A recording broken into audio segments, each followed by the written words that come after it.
On the morning of September 14, 1851, workers arriving at the Hapeville cotton processing facility in southern Georgia discovered their overseer lying beneath the massive iron press, his skull crushed beyond recognition.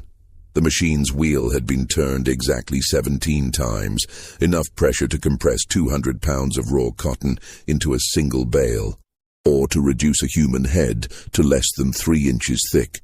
What made this death particularly disturbing wasn't just the brutality, but what the county sheriff found 3 days later: a small wooden step stool positioned perfectly beside the press, built for someone no taller than 4 feet.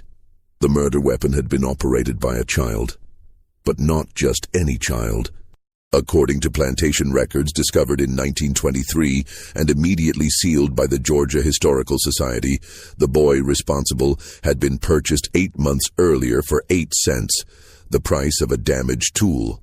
His name appears in only one document, his crime in none of the official records, and his fate remains one of the most deliberately obscured cases in antebellum Georgia history. What happened in that cotton press facility reveals something far more terrible than murder. Before we continue with the story of Hapeville's forgotten atrocity, I need to ask you something. This story contains truths that were buried for over a century, facts that powerful families spent generations trying to erase. If you're ready to hear what really happened in the shadows of Georgia's cotton empire, subscribe to this channel and hit that notification bell. And I'm curious. Comment below and tell me what state or city you're listening from. Are you in the South? Do you live near where these events unfolded? Let's discover together what the history books refuse to tell us. The story truly begins, not with violence, but with commerce. The kind of cold, calculated business that treated human beings as livestock and measured their worth in fractions of a dollar.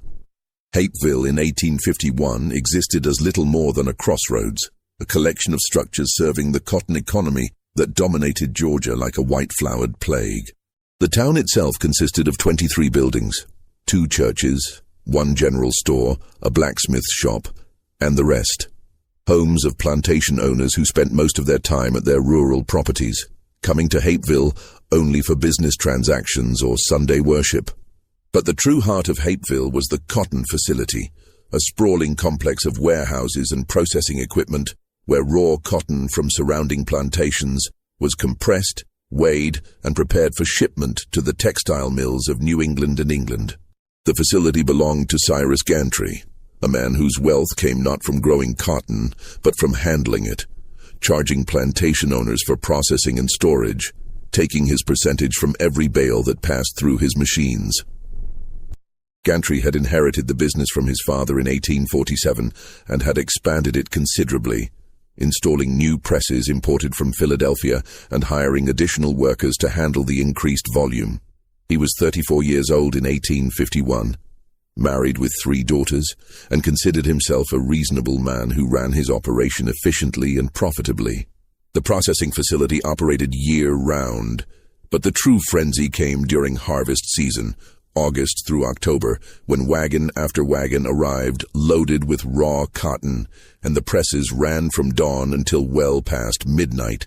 The work was brutal, lifting, sorting, feeding the massive mechanical presses, operating the baling equipment, loading finished bales onto railway cars.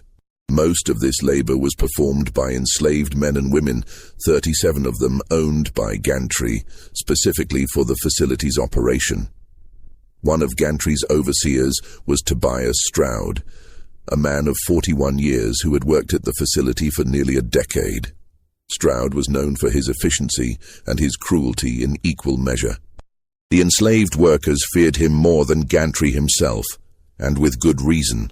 Stroud believed in correction through pain, a philosophy he applied liberally with a leather strap he kept coiled at his belt. He lived in a small house adjacent to the facility, close enough to hear if work slowed during the night shifts, close enough to respond immediately to any disruption in productivity. Stroud had never married.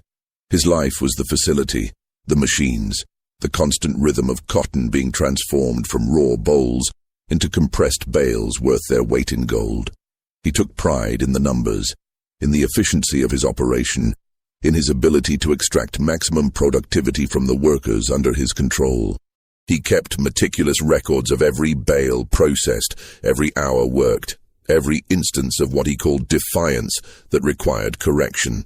But Tobias Stroud had a peculiarity that others noticed but rarely mentioned. He collected, not valuable things, not coins or jewelry or art. He collected the broken and damaged, the objects others discarded. His small house was filled with cracked pottery he'd mended, clocks that no longer kept proper time but still ticked, furniture with missing legs propped up with wooden blocks. He found value, he told the few who asked, in things others considered worthless. This philosophy extended beyond objects. In February of 1851, a slave auction took place in Hapeville, not a large affair, just the liquidation of an estate after its owner, Nathaniel Vickers, had died suddenly of apoplexy. His widow was returning to her family in South Carolina and wished to settle all accounts before departing Georgia. The auction was held on a cold Saturday morning in front of the general store, with perhaps 40 men gathered to examine the merchandise and place their bids. Most of the enslaved people sold that day fetched expected prices. Young men in their prime went for $1,200 to $1,500, women of childbearing age for slightly less, children for $500 to $700 depending on their age and apparent health. But there was one lot that drew uncomfortable laughter and dismissive comments from the assembled buyers. Lot number 17 was a boy, listed in the auction document as approximately 11 years old, name recorded only as Small Thomas. The auctioneer's description was brutally clinical. Dwarf Negro boy, approximate height 3 feet 9 inches, proportions irregular, left arm shorter than right, spine curved, feet turned inward, has been employed in light household tasks, understands English, generally obedient. The boy stood on the auction block wearing clothes several sizes too large, his head barely reaching the auctioneer's waist. His condition was immediately apparent to everyone present. What we would now recognize as a form of dwarfism, likely achondroplasia, combined with additional complications that affected his limbs and spine. In 1851, such conditions were little understood and often attributed to maternal sin or divine punishment. The enslaved community often protected such individuals, finding them work suited to their abilities. But to slave owners, they represented a calculation, the cost of feeding and housing someone against their potential productivity. The bidding for Small Thomas opened at $50. There were no takers. The auctioneer dropped to $30. Still nothing. At $10, a few men chuckled. At $5, someone suggested the boy might be useful for scaring crows from a field. At $1, the auctioneer's voice carried frustration and a desire to simply complete the sale and move on to more profitable lots. 8 cents, Tobias Stroud called out from the back of the crowd. The laughter stopped. Men turned to stare at Stroud, trying to understand if he was mocking the process or making a legitimate offer. 8 cents was what one might pay for a pound of nails or a small bag of seed. It was not a price associated with a human being, even one considered damaged. 8 cents, Stroud repeated, walking forward through the crowd. That's my bid. The auctioneer looked to the estate executor, who simply shrugged. The widow wanted everything sold, every debt settled, every piece of property converted to cash for her departure. Sold, the auctioneer declared, his voice flat with distaste, to Tobias Stroud for 8 cents. Stroud paid the money immediately, pulling out 8 copper pennies from his coat pocket and placing them in the auctioneer's hand one at a time, letting each coin clink against the others. Then he walked to the auction block, looked down at Small Thomas, and spoke in a voice loud enough for those nearby to hear. You're mine now. You'll work at the cotton facility. You'll do what I tell you when I tell you, and you'll do it well, do you understand? The boy nodded once, his dark eyes meeting Stroud's for just a moment before dropping to the ground. Those who witnessed the exchange would later remember that moment, would remember the boy's expression as unreadable, not fearful, not defiant, simply blank, as if something behind his eyes had gone dark.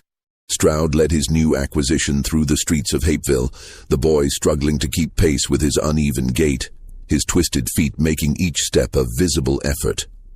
They arrived at the cotton facility just as the afternoon shift was beginning, the sound of machinery already filling the air with its rhythmic thunder.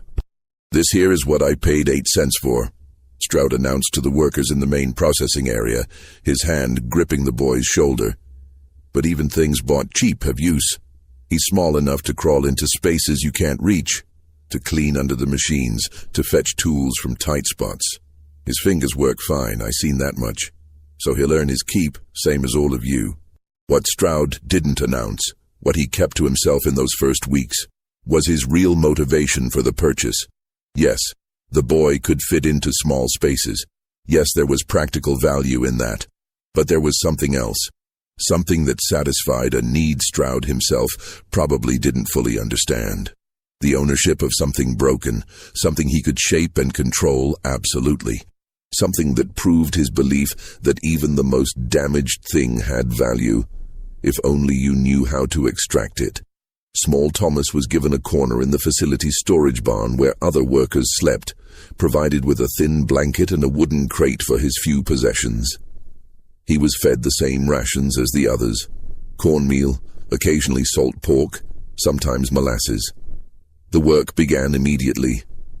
Crawling beneath the massive presses to retrieve dropped tools or cotton fragments, cleaning the thick grease from gears that regular-sized workers couldn't reach, fetching water in buckets he had to grip with both hands because of his proportions.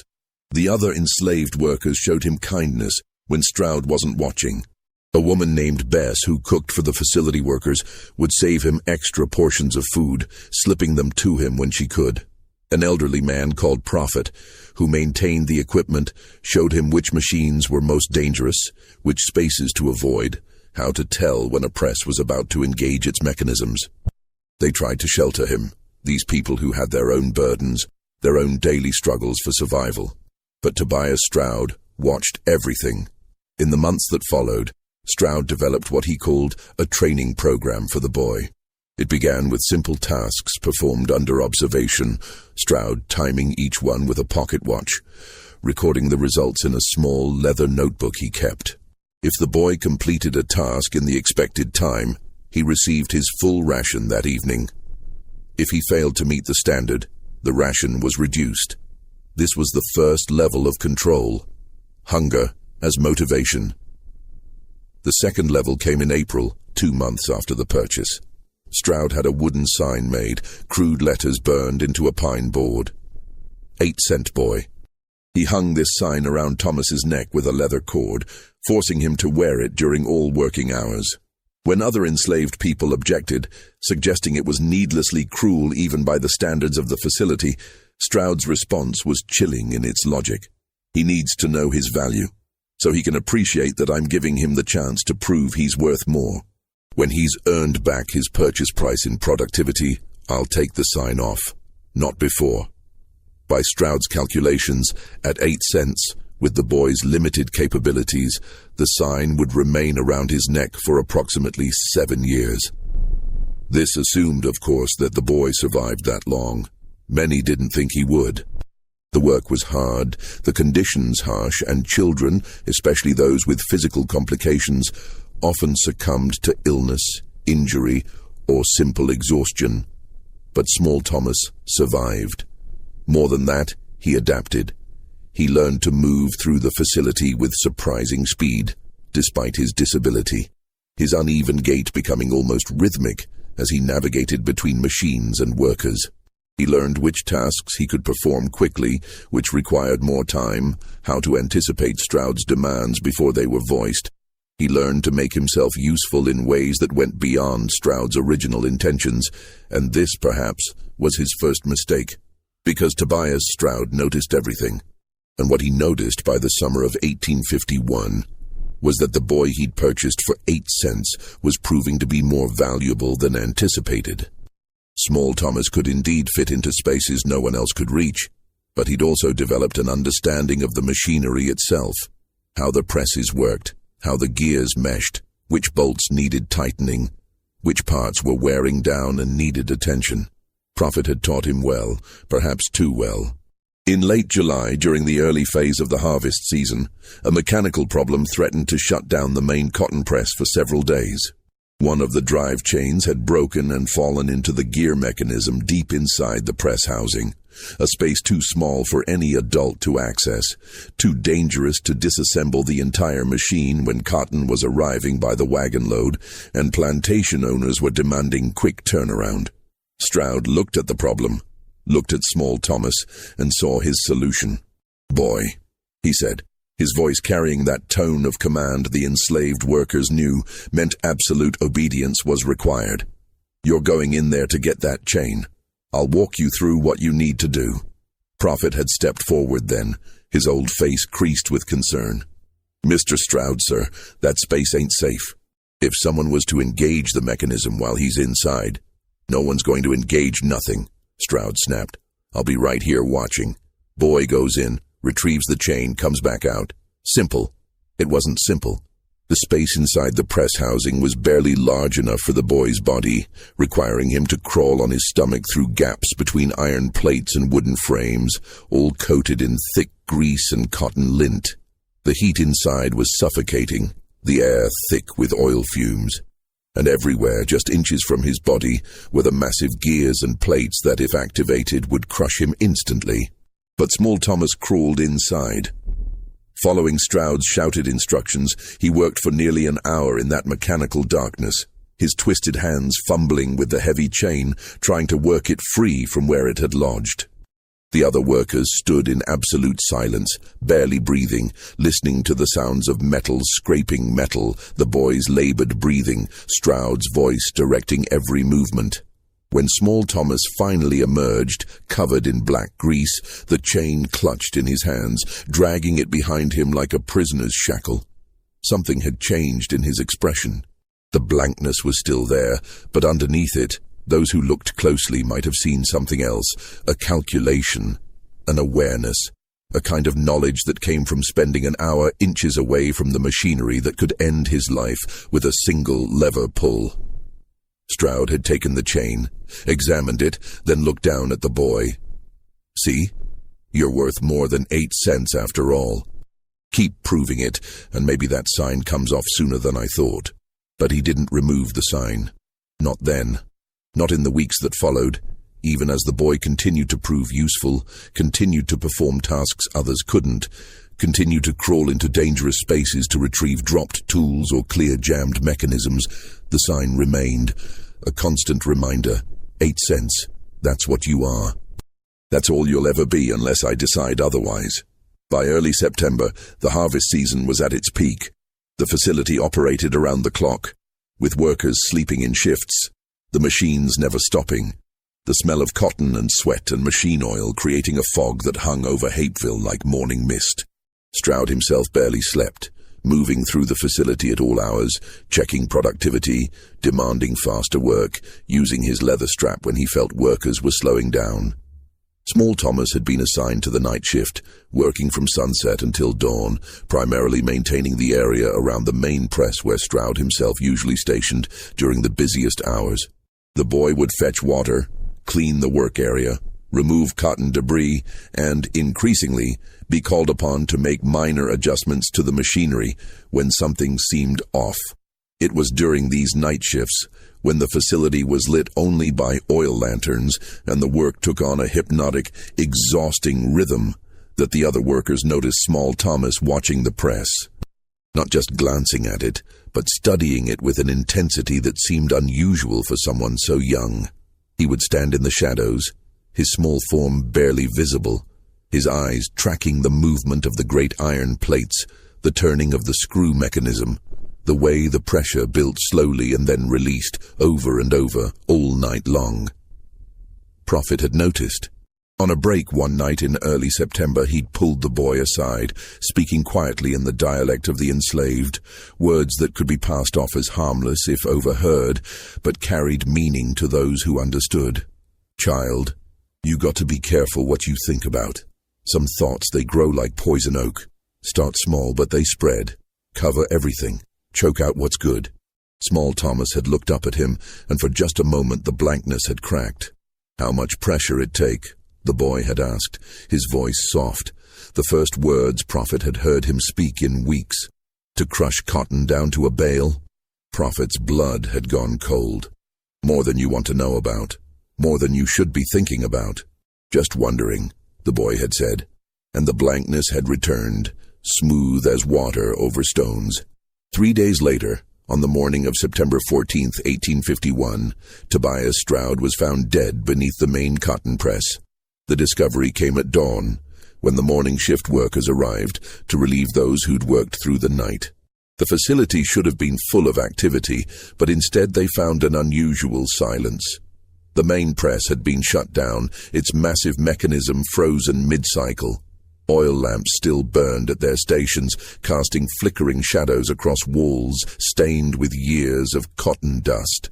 And there, beneath the press itself, visible in the growing morning light streaming through the high windows, was Tobias Stroud, or what remained of him. His body was positioned on the press bed, the massive iron plate suspended approximately 3 inches above where his head should have been. The word "should" is crucial here, because Tobias Stroud no longer had a head in any recognizable sense. The press plate had come down with such force and been worked with such methodical precision that what lay beneath was little more than a dark stain spreading across the cotton batting used as cushioning for the bales. Samuel Rutledge, the plantation owner who arrived with that first morning shift, would later testify that he couldn't look at it direct for more than a second. The body below the neck appeared untouched. Stroud's clothes were intact, his arms at his sides, his legs straight. But above the shoulders was simply absence.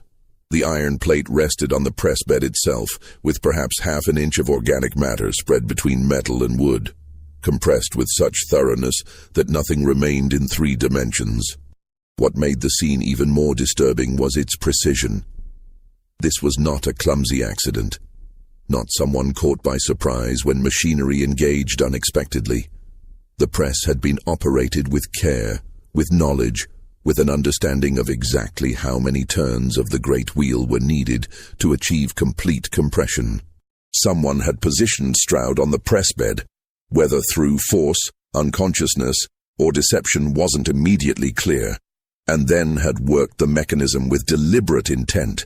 The wheel itself showed signs of this deliberation. The cotton press operated by manual labor. 2 men would typically turn the large wooden wheel that engaged an iron screw mechanism, building pressure slowly but inexorably, compressing the raw cotton into the dense bales required for shipping. It took strength and coordination, but more than that, it took knowledge. Understanding when to stop, how to release the pressure, how to reset the mechanism. This wheel had been turned 17 times, they would later determine by counting the position of marks on the screw mechanism. Each complete rotation added thousands of pounds of pressure.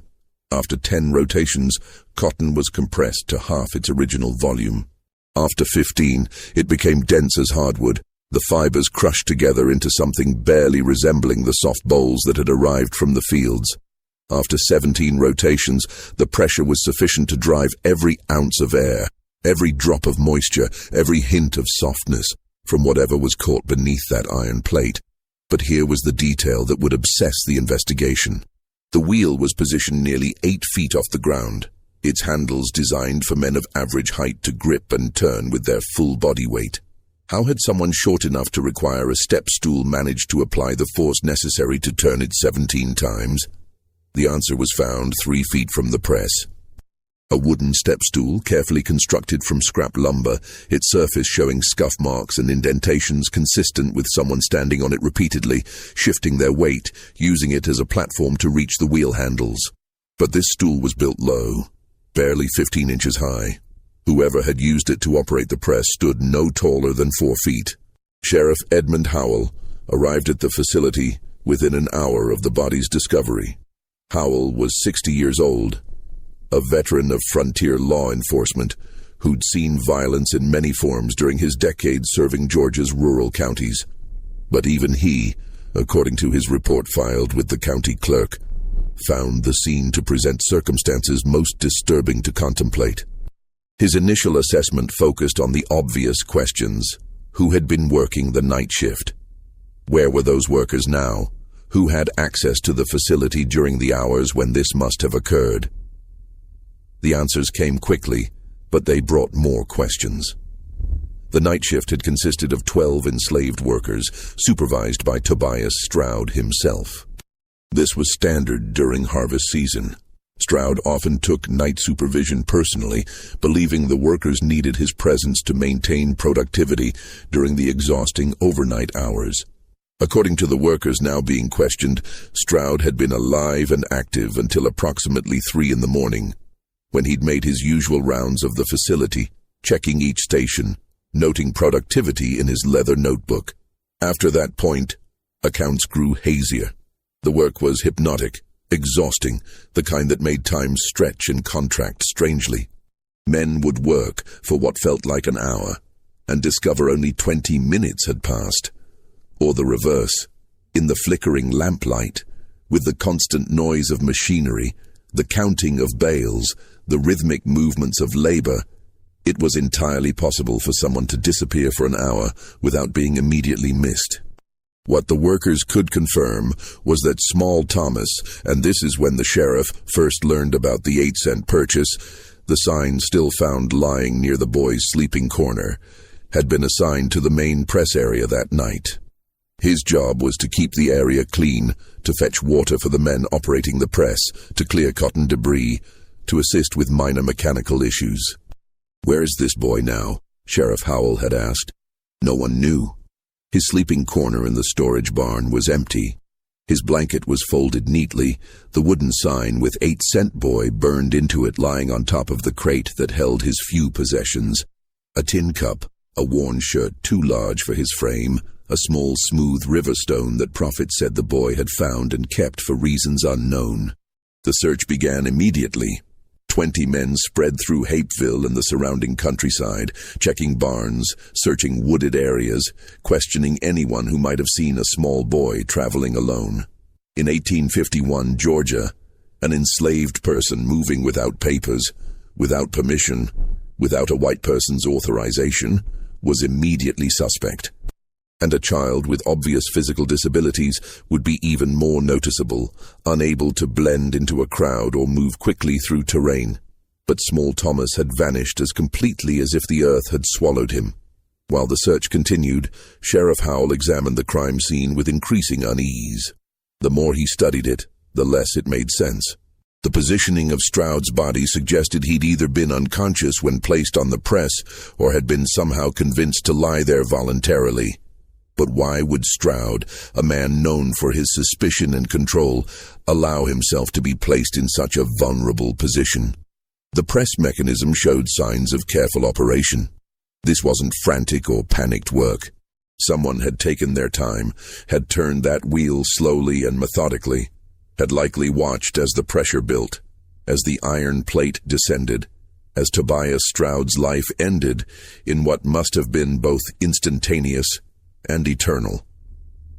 Dr. Marcus Fenneman, the town's physician called to examine the remains, noted in his report, death would have occurred within seconds of the cranium's collapse. However, given the evidence of progressive compression, the deceased may have experienced significant terror and pain in the moments before mortality, assuming consciousness was retained.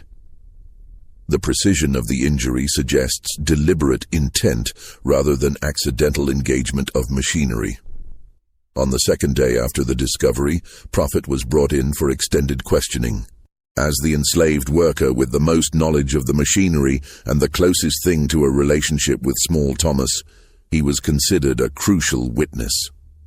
The questioning took place in Hapeville's one-room jail. Sheriff Howell sitting across a rough wooden table from the elderly black man, whose hands shook slightly, not from fear, but from the arthritis that plagued his joints after decades of manual labor. "Tell me about the boy," Howell said, his voice neither kind nor cruel, simply matter-of-fact. "What was he like? Did he speak about Stroud? About the work?" Prophet had chosen his words carefully, knowing that anything he said could result in punishment for himself or others. "The child was quiet, sir, kept to himself mostly. did his work without complaining. Mr. Stroud, he was hard on the boy, but he was hard on everybody. Did the boy ever threaten Stroud? Ever show defiance? No, sir. Child just did what he was told.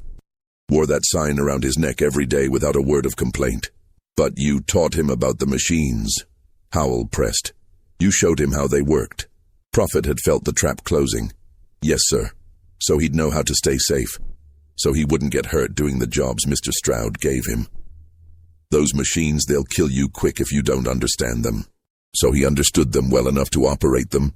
Sir, that press requires 2 strong men to turn that wheel. The boy couldn't hardly reach it even with that stool. His arms aren't the same length. His back is twisted. He couldn't generate the force needed. This was the central contradiction that plagued the investigation. Every man who worked the facility confirmed that operating the main press required significant strength and coordination. Even with a step stool, even with knowledge of the mechanisms, how could a small boy with physical disabilities manage what typically required 2 adult men working in coordination? Sheriff Howell had stood and walked to the jail's small window, looking out at Hapeville's dusty main street. Unless, he'd said slowly, he wasn't working alone. Unless someone helped him, someone strong enough to turn that wheel while the boy directed the operation. The implication was clear. This wasn't the crime of a child acting alone. This was conspiracy. This was multiple enslaved people working together to murder their overseer. And in 1851, Georgia, such an accusation carried implications far beyond a single facility, a single crime. The entire social order was built on the assumption that enslaved people, however they might feel about their condition, would not organize against their masters. Individual acts of defiance, yes, running away, breaking tools, working slowly, but coordinated murder. That suggested something far more dangerous to the system. Over the next week, every enslaved person who'd worked the night shift was questioned separately, their accounts compared, contradictions noted. Sheriff Howell was looking for signs of collusion, evidence that this had been planned, that multiple people had been involved. He was particularly interested in the hours between 3 a.m., when Stroud was last seen alive by multiple witnesses, and dawn, when the body was discovered. But the accounts were frustratingly consistent. Everyone had been at their assigned stations, working continuously, focused on meeting the quotas that Stroud himself had set. No one had seen anything unusual. No one had heard anything beyond the normal sounds of machinery and labor. And critically, no one admitted to seeing Small Thomas during those crucial hours, even though he should have been visible in the press area, performing his assigned duties. It was as if the boy had become invisible during the exact period when Tobias Stroud was being positioned and crushed beneath the press that he had forced the boy to maintain, to understand, to crawl inside when chains jammed and gears failed.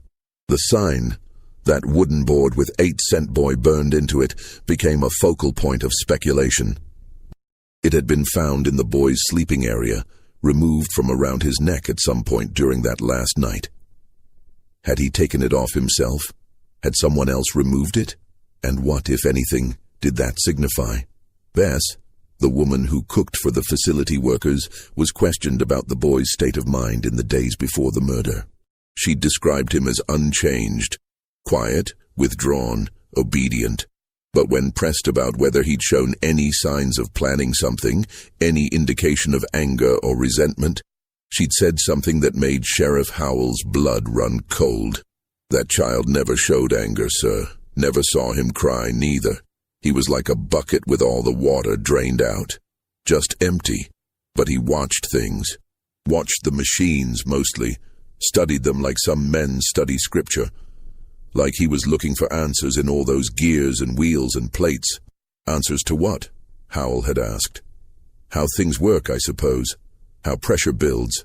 How things break. She'd paused, then added, how something small can move something big, if you understand the right way to apply force. This was as close to an accusation as anyone would come.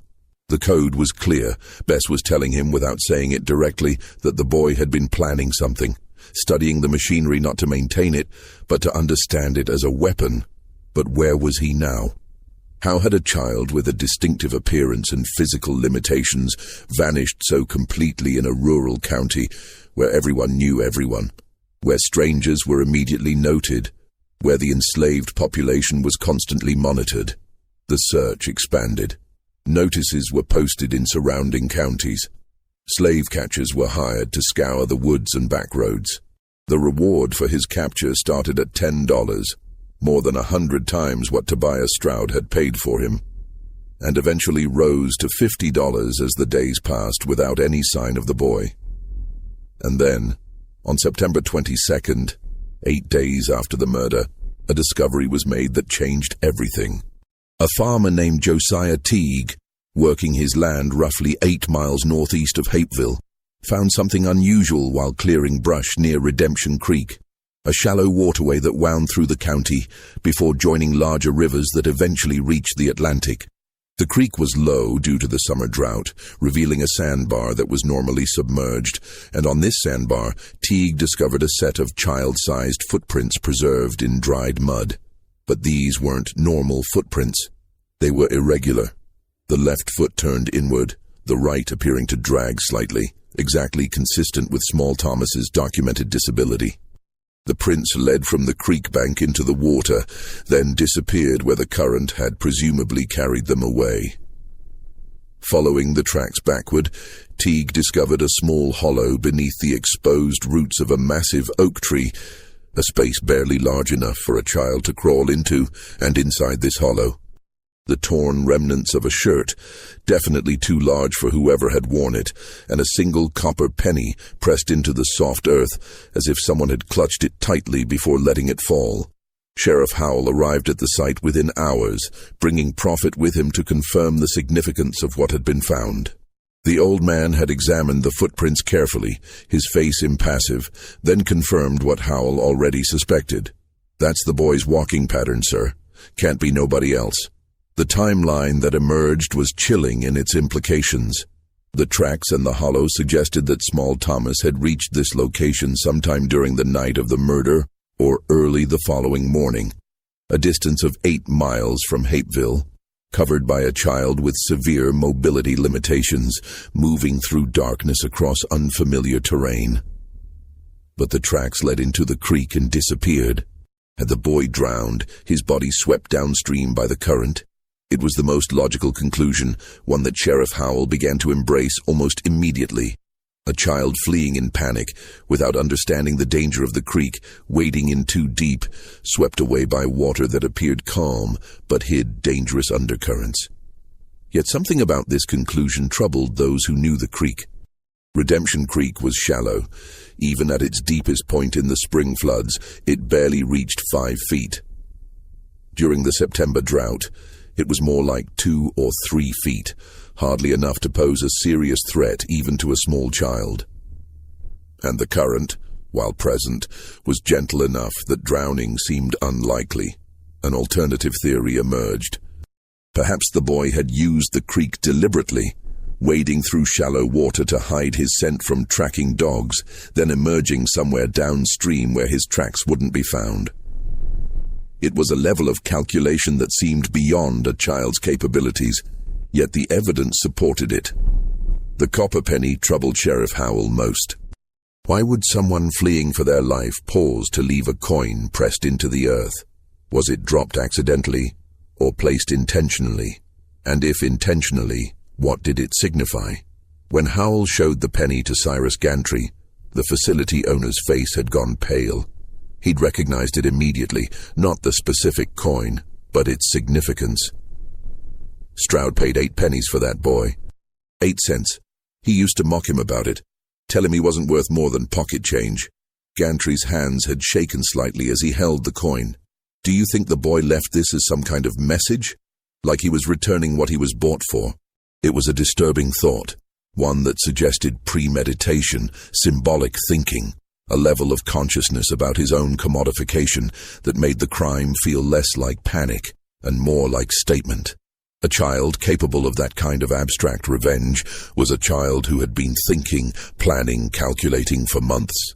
The search continued for 3 more weeks, but no trace of Small Thomas was ever found. The creek was dragged for miles downstream. Every farm, every shed, every cave within 20 miles was searched. Slave catchers brought their best dogs, but the scent trail ended at the water's edge and never picked up again. By mid-October, as the harvest season wound down and the facility returned to normal operations, Sheriff Howell closed his investigation with a report that satisfied no one. The official conclusion: Tobias Stroud had been murdered by person or persons unknown, likely including the enslaved boy called Small Thomas, who had subsequently perished while fleeing the scene, his body lost to Redemption Creek. But Howell's private notes, discovered years later in his estate papers, told a different story. "I do not believe the child drowned," he wrote. "The evidence suggests calculation beyond his years, assistance beyond what any witness will admit, and an escape planned with care. Someone helped him. Someone who knew the land, who understood how to disappear, who had reason to want both Stroud dead and the boy free. I cannot prove this, and in truth I am not certain I wish to. Justice in this case may have been served outside the law. The mystery of what really happened that night in September 1851 has never been solved. But before we explore what came next, the consequences that rippled through Hapeville and beyond, I want to hear from you. Do you think Small Thomas acted alone? Could a child really have the strength and knowledge to operate that press? Drop your theories in the comments below, and if this story is keeping you on edge, hit that like button and share it with someone who loves dark historical mysteries. Now, let's discover what Hapeville tried so desperately to bury. The death of Tobias Stroud should have sparked outrage, demands for justice, public executions as examples. Instead, what followed was something far stranger, a conspiracy of silence that spread through Hapeville like fog. In the weeks following Stroud's death, something unexpected happened in Hapeville. The story began to change. Not dramatically, not all at once, but gradually, subtly, the way a photograph fades when left in sunlight. The initial newspaper reports in the Hapeville Gazette had been detailed and lurid, describing the brutal murder by savage hands and the hunt for the monster responsible. But by late October, subsequent articles grew shorter, vaguer, less interested in the specifics. By November, the story had disappeared entirely from the local press, replaced by mundane reports of cotton prices and upcoming church socials. This wasn't accidental. Cyrus Gantry had quietly approached the newspaper's editor, Horace Kimball, with a proposal. The continued reporting of this incident is damaging to business confidence. Plantation owners are nervous about sending their cotton to a facility associated with murder. Perhaps it would be better for everyone if we allowed this unfortunate matter to fade from public attention. The amount of money that changed hands was never recorded, but Kimball's sudden ability to upgrade his printing press that winter suggested the conversation had been profitable. But Gantry's motivation wasn't just business protection. There was something else, something that bothered him about the whole affair. In the weeks after Stroud's death, as he'd gone through his overseer's personal effects, Gantry had discovered Stroud's notebook, the leather-bound journal where he'd recorded every detail of the facility's operations, every worker's productivity, every instance of what he called correction. The notebook's final entries disturbed Gantry deeply. In the weeks before his death, Stroud had become obsessed with Small Thomas, filling pages with observations about the boy's capabilities, his understanding of machinery, his movements through the facility. But the tone had shifted from the clinical documentation of earlier entries to something darker, more personal. August 29th, the 8-cent boy completed retrieval from press housing in 42 minutes, 7 minutes faster than previous attempt. His understanding of the mechanisms continues to exceed expectations. I believe I have found something remarkable in this damaged creature. With proper training, he may prove my thesis, that value exists even in what others discard. September 3rd, observed the boy watching the main press during night operations. His focus was absolute, studying each rotation of the wheel, each engagement of the screw mechanism. When questioned, he claimed simple curiosity. I do not believe him. There is calculation behind those eyes. September 8th, The boy asked me today how much force the press generates at full compression.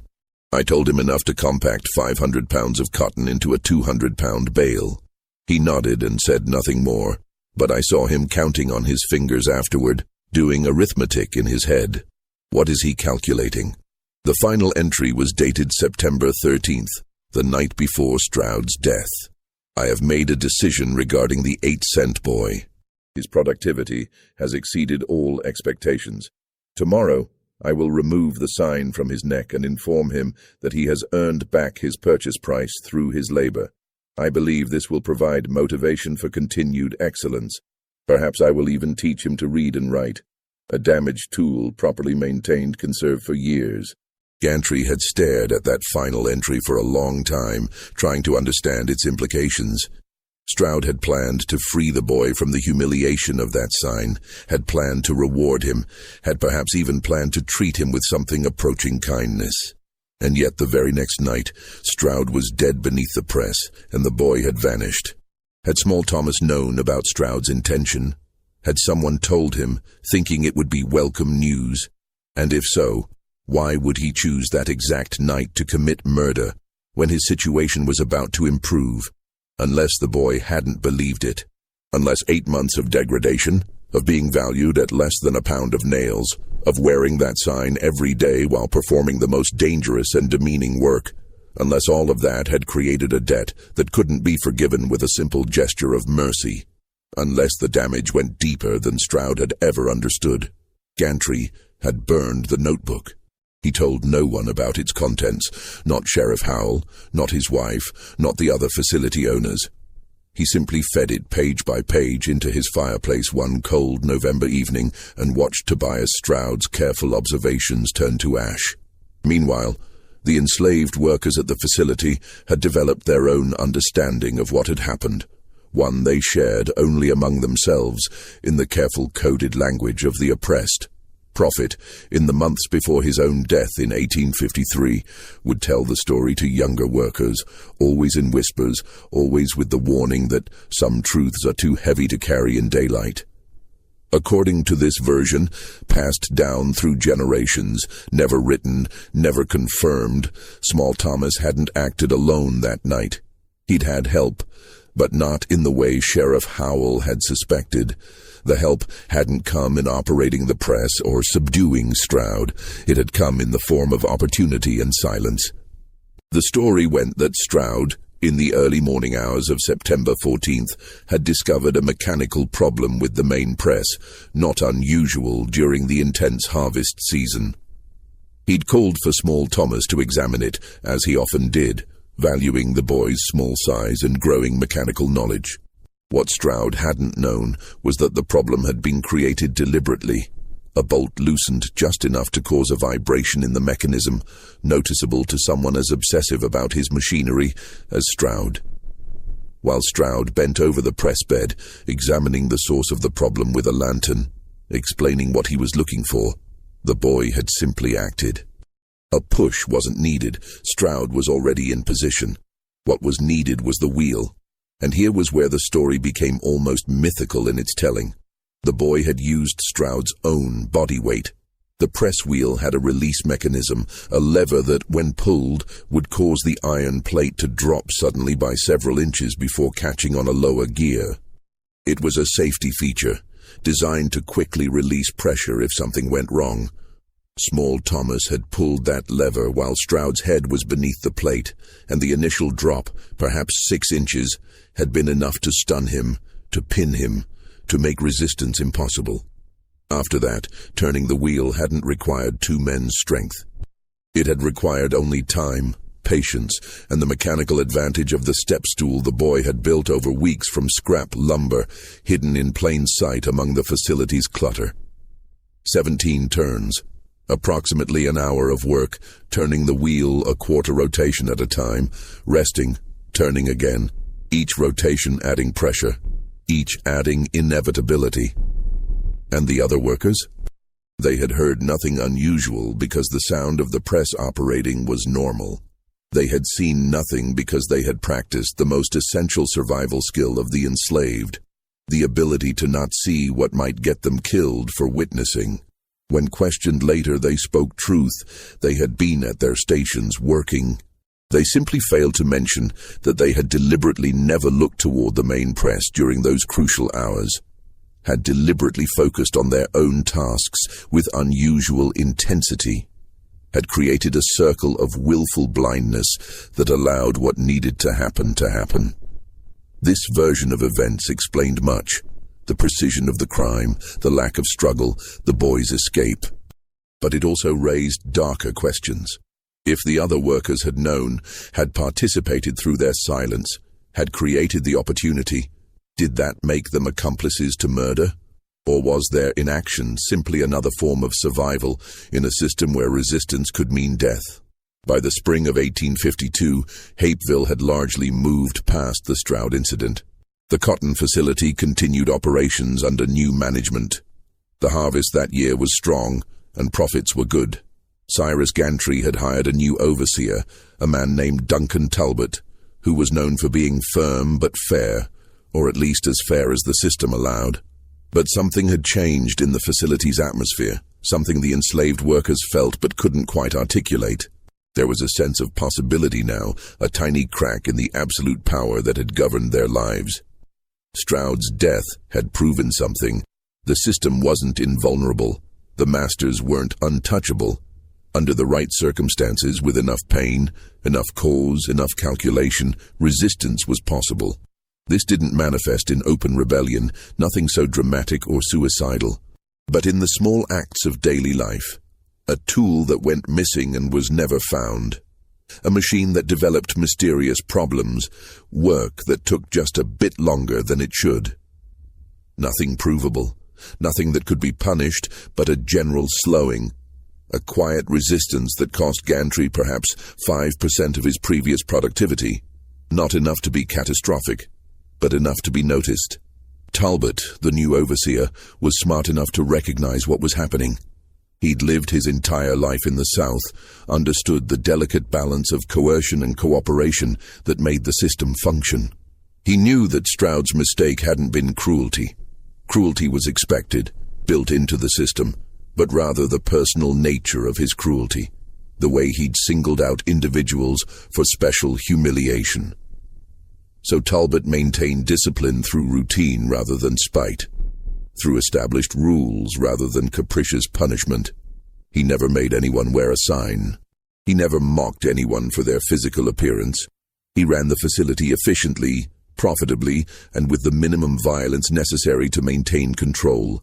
And in doing so, he ensured that the memory of Tobias Stroud faded even further, became just another story of a man who'd pushed too hard and paid the price. But there was one person who couldn't let it go. Stroud's widow, Margaret, who had moved back to her family in Virginia after her husband's death. She had inherited nothing from Stroud. He'd died without a will, and his assets had been minimal anyway, most of his income having gone to gambling debts she'd known nothing about. But she'd inherited his questions, his unfinished business, his ghost. In the summer of 1852, Margaret hired a private investigator named Chester Wardle, paying him with the last of her widow's settlement to discover what really happened to her husband. Wardle was an unusual character for the time, a former Pinkerton agent who'd left the agency after a disagreement about methods and now worked independently, taking cases that interested him regardless of their profitability. What interested Wardle about the Stroud case wasn't the murder itself. He'd investigated dozens of killings in his career, but rather the elaborate silence that surrounded it. In my experience, he wrote to Margaret, when everyone agrees on a story, it's usually because they've agreed to lie. Wardle spent 6 weeks in Hapeville and the surrounding county, interviewing anyone who would talk to him, examining records, visiting the crime scene repeatedly. His methods were thorough and often unorthodox. He spoke to enslaved workers when their masters weren't present, paid informants in the white community for gossip, spent long hours simply observing the cotton facility's operations. His final report to Margaret, dated August 15, 1852, was devastating in its conclusions. I believe your husband was indeed murdered by the boy called Small Thomas, likely with the tacit cooperation of other enslaved workers at the facility. However, I must tell you that in investigating your husband's treatment of his workers, I discovered patterns of behavior that, while legal under current law, were extraordinarily cruel, even by the standards of this institution. The boy in question was subjected to deliberate humiliation and degradation, was forced into dangerous situations repeatedly, and was treated as less than human even among a population already denied humanity by law. I cannot condone murder, but I can understand it. Your husband created the circumstances of his own death. The report continued with details that made Margaret weep, not from grief, but from shame. Descriptions of Stroud's collection of damaged people and objects, accounts of the sign he'd forced the boy to wear, testimony about the dangerous work he'd assigned to a child with physical disabilities. She'd known her husband was involved in the slave trade, of course. Every white person in the South was, directly or indirectly. But she hadn't known the specific cruelties, the personal nature of his mistreatment. Wardell's report ended with a statement that Margaret would carry with her for the rest of her life. The boy, Small Thomas, almost certainly died in Redemption Creek or shortly after crossing it. His body was likely never found because it was buried by someone who knew the land, someone who wanted him to rest in peace rather than be returned to bondage or hanged for his crime. Whoever helped him escape performed an act of mercy in a system that allows no mercy. I recommend you let this matter rest. Your husband is gone. The boy is gone. Further investigation will only bring pain to everyone involved, including yourself. Margaret took Wardell's advice. She burned his report and never spoke of the matter again. When she died in 1871, her personal papers contained no reference to Tobias Stroud, no mention of Hapeville, nothing to suggest she'd ever been married to the man who was crushed beneath a cotton press in September of 1851. But she did leave one curious item, a small leather pouch containing 7 copper pennies wrapped in a note that read simply, "A debt unpaid." The truth about what happened to Small Thomas after he disappeared into Redemption Creek may never be fully known. But the ripples of that September night continued to spread through Georgia's history in ways no one expected. If this story is sending chills down your spine, share it with someone who appreciates dark historical mysteries. Hit that like button to support our content and subscribe to never miss stories like this. Because what we're about to discover next will change everything you thought you knew about this case. Just when the story seemed to have ended, when everyone involved had either died or moved on, a discovery in 1889 would force historians to reconsider everything they thought they knew about the 8-cent boy. In March of 1889, a remarkable event occurred that would briefly resurrect the long-forgotten story of Tobias Stroud's murder. A crew of workers building a new railroad line through what had once been the outskirts of Hapeville, now absorbed into Atlanta's growing sprawl, made a discovery that shocked everyone involved. Approximately 12 miles from the original cotton facility, in an area that had been dense forest in 1851 but was now being cleared for development, the workers found a small cabin hidden in a hollow. The structure was collapsing, nearly reclaimed by the woods, but inside, preserved by the dry conditions and protected from the elements, they found human remains. The skeleton was small, obviously a child or young person, and showed signs of severe skeletal abnormalities consistent with dwarfism and spinal curvature. Next to the remains, a rusted tin cup, the rotted fragments of what had once been clothing, and most remarkably, a small wooden box containing 8 copper pennies arranged in a perfect circle. The discovery made the newspapers, and older residents of the area remembered the Stroud case. Sheriff Howell had been dead for 15 years by then, but his successor, Harold Vesper, ordered an examination of the remains. The county's new physician, Dr. Lawrence Brennan, estimated the skeleton had been in the cabin for 30 to 40 years, consistent with the 1851 timeline. But here was the mystery. The cabin itself showed signs of having been lived in, not just used as a hiding place. There were crude shelves, a stone circle for a fire, evidence of cooking, indications that someone had survived there for perhaps weeks or even months. The location was brilliant, remote enough to avoid discovery, but close enough to the railroad line, which had existed since the 1840s, that someone could have walked to it with great difficulty in a night or two of hard travel. Dr. Brennan's report raised more questions than it answered. The skeletal remains show no signs of violence or trauma beyond the pre-existing conditions. The individual appears to have died of natural causes, possibly exposure or illness. However, the arrangement of the pennies suggests deliberate placement, possibly a burial ritual performed by someone else. This raises the possibility that the deceased did not die immediately upon reaching this location, but survived for some time, possibly with assistance. The implication was staggering. Small Thomas hadn't drowned in Redemption Creek. He'd escaped, had reached this hidden cabin, had survived there for an unknown period before eventually succumbing to illness, exposure, or simply the complications of his physical condition. And someone had known about it, had perhaps helped him, had certainly buried him with those 8 pennies arranged in their symbolic circle. The exact amount Tobias Stroud had paid for him returned to him in death as a kind of strange dignity. But who had helped him? Who had known about this cabin? Who had provided the supplies that allowed him to survive those first crucial weeks? The answer came from an unexpected source. Among those who read about the discovery was an elderly black woman named Patience Freeman, who at age 76 was one of the oldest former slaves still living in the area. She'd been freed during the Civil War and had worked as a seamstress in Atlanta for decades, never speaking much about her past. But when she read about the cabin and the 8 pennies, she walked into the offices of the Atlanta Constitution and asked to speak to a reporter. What she told him became one of the most remarkable oral histories of the period, recorded in detail and preserved in the newspaper's archives. Patience had been a young woman in 1851, enslaved on a plantation adjacent to Hapeville. She'd known Small Thomas slightly, had seen him at the facility when she'd delivered food supplies, had noticed the sign around his neck, had felt the particular pain that comes from watching a child be degraded for something beyond his control. On the morning after Stroud's death, as the search was beginning, Patience had been working in a field near Redemption Creek when she'd seen something impossible. Small Thomas, soaking wet, emerging from the water miles from where his tracks had later been found.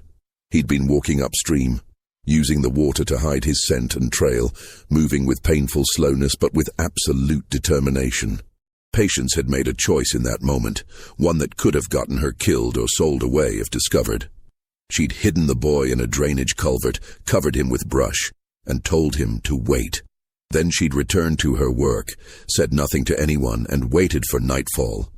That night, she'd stolen food from her master's stores, a risk she described as worth taking, and had led the boy through the woods to a cabin she knew about. It had been built years earlier by a fugitive slave who'd lived there for months before being captured and returned to bondage. Most people had forgotten about it, but Patience had remembered. She'd left him there with enough food for a week and a promise to return when she could. She'd made 2 more trips over the following month, each time risking everything to bring supplies: dried meat, cornmeal, a blanket, a tin cup. But on her 3rd visit, she'd found him dead, lying on the cabin floor as if asleep, the 8 pennies already arranged in their circle beside him. "I think he done it himself," she told the reporter. "Laid them pennies out before he passed, like he was saying, 'This is what I was worth to them, but I chose how I'd leave. I buried him best I could, said words over him from the Bible I'd heard in church. Then I never went back. Never told nobody until now, when everyone who could punish me for it is long dead." When asked why she'd risked so much for a child she barely knew, Patience had been silent for a long moment. Then she'd said simply, "Because somebody had to. Because that boy had been treated like he wasn't human his whole short life, and he'd done a terrible thing because of how he'd been treated, but he was still a child, still deserved a chance. So I gave him one. He didn't survive it, but at least he died free." The story of Small Thomas and Tobias Stroud faded once again after the 1889 discovery, this time permanently.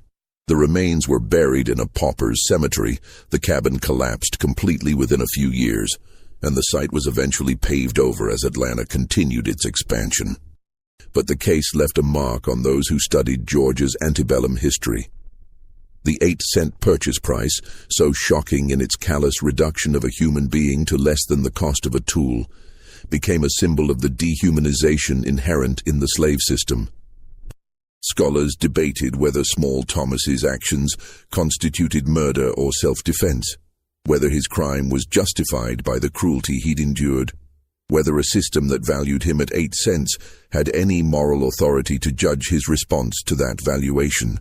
The cotton facility in Hapeville continued operations until 1923, when it burned down in a fire that investigators ruled accidental, but that some locals whispered had been deliberately set by descendants of the people who'd once been enslaved there.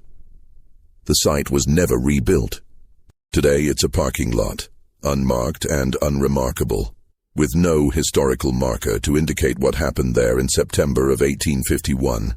Cyrus Gantry's descendants eventually sold off all their holdings in Georgia and moved to Boston, where they became involved in the textile industry, profiting from Southern cotton without the moral complications of slave ownership. They never spoke publicly about their family's connection to the case. The most enduring legacy of the story came from an unexpected source: oral histories collected during the 1930s Federal Writers Project, which interviewed former slaves about their experiences. Several elderly individuals from Georgia told versions of the Small Thomas story, always with variations, always with the acknowledgement that they weren't sure what was true and what was legend. But certain elements remained consistent: the 8-cent price, the sign around his neck, the cotton press, and the final escape. One former slave, interviewed in 1937 at the age of 94, said something that perhaps captured the truth better than any official record. "We told that story to our children to teach them 2 things. First, that the system would break you if it could, would reduce you to nothing, would make you less than human if you let it. And second, that even when you're small, even when you're damaged, even when they tell you you're only worth 8 cents, you still got power if you know how to use it." That boy, he used what he had, used his size, used his knowledge, used the very machine they made him tend. He paid back what was owed, then he ran. Didn't make it far, didn't live free for long, but he died on his terms. Sometimes that's all you get. The copper pennies found in the cabin were never preserved as evidence. They were distributed among the railroad workers who'd discovered the site, carried off as curiosities, eventually lost or spent or thrown away. 8 cents, scattered to the winds, their symbolic weight forgotten by everyone except those who knew why they mattered. In the end, the story of Small Thomas asks questions that 1851 Georgia couldn't answer, and that perhaps we still struggle with today. What is justice in a system built on injustice? What is murder when life itself has been stolen? What is freedom worth to someone who's been told they're worth less than pocket change? And what becomes of a child who learns that the only way to reclaim his humanity is to destroy the man who denied it? The historical record provides no satisfying answers. It offers only facts: a purchase for 8 cents, a death beneath a cotton press, footprints leading into a creek, a cabin in the woods, and 8 pennies arranged in a circle around a small skeleton. The rest, the truth of what happened in those hours between midnight and dawn on September 14th, 1851, remains hidden in the same darkness that once filled the Hapeville cotton processing facility, illuminated only by flickering lanterns that have long since been extinguished. This story shows us how easily human beings can be reduced to monetary value, and how that reduction creates the conditions for violence that society then condemns while ignoring its own complicity. The 8-cent boy's name appears in only one surviving document. His crime appears in none. His grave has been paved over. But his story remains, preserved in whispers and oral histories, a reminder of what happens when we forget that every human life has worth beyond what any market assigns it. What do you think of this story? Do you believe Small Thomas acted alone, or was there a conspiracy of silence that allowed him to escape? Could Patience Freeman's account be trusted, or was it a story embellished over decades? Leave your thoughts in the comments below. If you found this tale as haunting as I did, subscribe to this channel, hit that notification bell, and share this with someone who appreciates the dark corners of American history.